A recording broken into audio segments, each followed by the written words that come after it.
Giờ thì anh đã biết mọi chuyện đã qua muộn. Anh chỉ biết lặng cầm súng em bên người ta.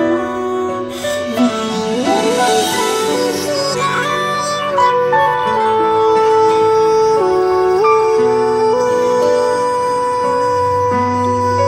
Anh đã không khi em đã ra đi bỏ anh. Lần đầu anh phải không chỉ bởi vì một người. Những lúc anh buồn đau em đang ở bên cạnh anh, nỗi đau xót xa.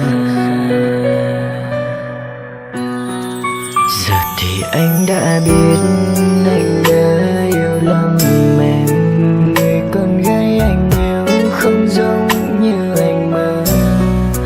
Anh biết từng lời hứa chỉ là dối gian nhau.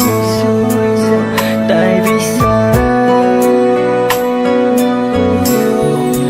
giờ thì anh đã biết mọi chuyện đã quá muộn.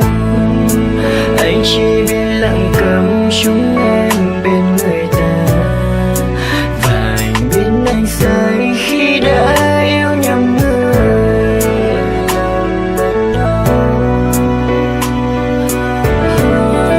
Dù cho cả thế giới không chỉ riêng anh yêu sai người, nhưng tim anh vẫn đau khi anh đã yêu lầm em. Và từ đây anh sẽ coi như không quen em. Tạm biệt em.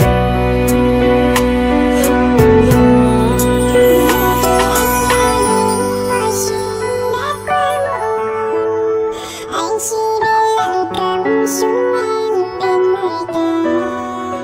Và những lần sau khi đã yêu nhầm.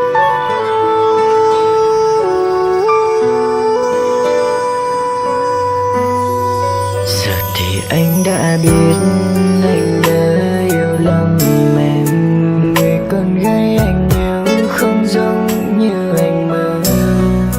Anh biết từng lời hứa chỉ là dối gian nhau. Tại vì sao